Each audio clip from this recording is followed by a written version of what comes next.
তোমালোকৰ দায়িত্ব জুবিন গাৰ্গক ভাল পোৱা। তোমালোকে জুবিন গাৰ্গক সমালোচনা কৰিবলৈ কোন? জুবিন গাৰ্গে সৃষ্টি কৰিছে এই সম্পৰ্কত তোমালোকে গুণ বখানিব পাৰা, কিন্তু জুবিন গাৰ্গক সমালোচনা কৰিবলৈ তোমালোকৰ কোনো অধিকাৰ নাই। তোমালোক মানে কাৰ কথা কৈছো, ভিডিঅ'টো চাওক। ভালোবাসা কেন এত অসহায়, বুকে প্রেম মনে আশা নিভে যায়। ভালোবাসা কেন এত অসহায়, বুকে প্রেম মনে আশা নিভে যায়। এই পথে আজও আছি একসাথে, কাল যদি মাঝ পথে দূরে যেতে হয়।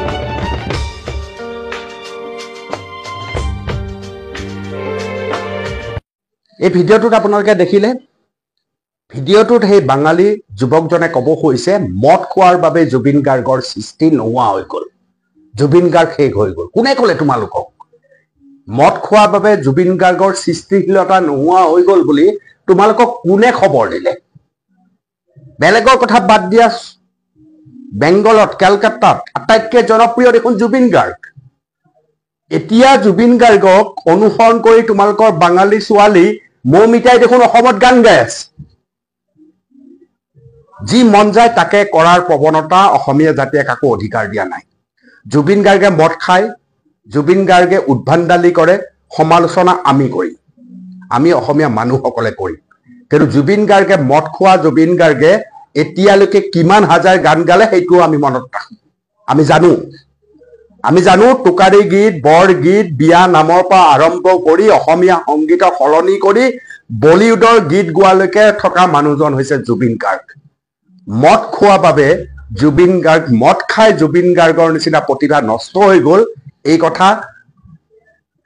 এই কথা বাঙালী ভাষাত লিখি প্ৰচাৰ কৰা তোমালোকৰ দুষ্টামিবিলাক অসমীয়া জাতিয়ে সহ্য নকৰে। অসমীয়া মানুহে জুবিন গাৰ্গক হিৰে হিৰে ভাল পায়। জুবিন গাৰ্গে যদি মদ খোৱাৰ কাৰণে বেয়া পাইছে, অসমীয়া মানুহে সমালোচনা কৰিছে। জুবিন গাৰ্গে উদ্ভণ্ডালি কৰাৰ বাবে যদি বেয়া পাইছে, অসমীয়া মানুহে সমালোচনা কৰিছে। আৰু সেই একে অসমীয়া মানুহে জুবিন গাৰ্গক লৈ গৌৰৱ কৰিছে। কিন্তু বাঙালী ভাষাত লিখি কেইটামান ভিউজৰ বাবে জুবিন গাৰ্গৰ নিচিনা মানুহক আপোনালোকে সমালোচনা নকৰিব। যেতিয়াই আপোনালোকে আমাৰ শিল্পী সাহিত্যিক, আমাৰ যিসকল গ্লেমাৰিষ্ট, তেওঁলোকক আপোনালোকে পশ্চিমবংগৰ বুলি ক'ব নোৱাৰে, তেতিয়ালৈকে আপোনালোকৰ সন্তুষ্টি নাই। যদি ভূপেন হাজৰিকাক বাঙালী বুলি ক'ব পাৰিলেহেঁতেন, হিমা দাসক যদি বাঙালী বুলি ক'ব পাৰিলেহেঁতেন, জুবিন গাৰ্গক যদি বাঙালী বুলি ক'ব পাৰিলেহেঁতেন, পাপন অংগৰাগক যদি বাঙালী বুলি ক'ব পৰাহেঁতেন, তেতিয়াহ'লে পশ্চিমবংগৰ মানুহে সুখী হ'লহেঁতেন।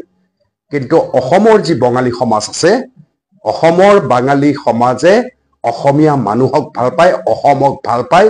এয়া বাঙালীত লিখি যিয়ে মন্তব্য দিছে, সেইজন অসমৰ বাঙালী যে নহয় মই নিশ্চিত। এয়া পশ্চিমবংগৰ কালচাৰ, পশ্চিমবংগৰ সংস্কৃতি অসমীয়াত টানি নানিব। আৰু ভুল বশতো মদৰ বাবে জুবিন গাৰ্গ নষ্ট হৈছে, সেই ধৰণৰ কথা আপোনালোকে ক'বলৈ চেষ্টা নকৰিব। জুবিন গাৰ্গক সমালোচনা কৰিব লাগিলে অসমীয়া মানুহে কৰিব। মদ খোৱাটো বেয়া, সেই বিষয়ে জুবিন গাৰ্গক ক'বলৈ অসমীয়া মানুহ আছে, কিন্তু প্ৰতিভা শেষ হোৱা নাই জুবিন গাৰ্গৰ। 25,000তকৈ অধিক গীত গোৱা মানুহটোৱে মদ খোৱাৰ বাবে প্ৰতিভা শেষ হৈ গ'ল বুলি ক'ব পৰা ধৃষ্টতা বাবে আমি গৰিহণা দিছোঁ। কি কয় আপোনালোকে? মতামত দিব। ধন্যবাদ। ভালোবাসা কেন এত অসহায়, বুকে প্রেম মনে আশা নিভে যায়।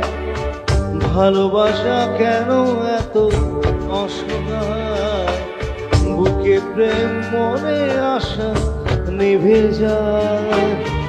এই পথে আজও আছি একসাথে, কাল যদি মাঝ পথে দূরে যেতে হয়।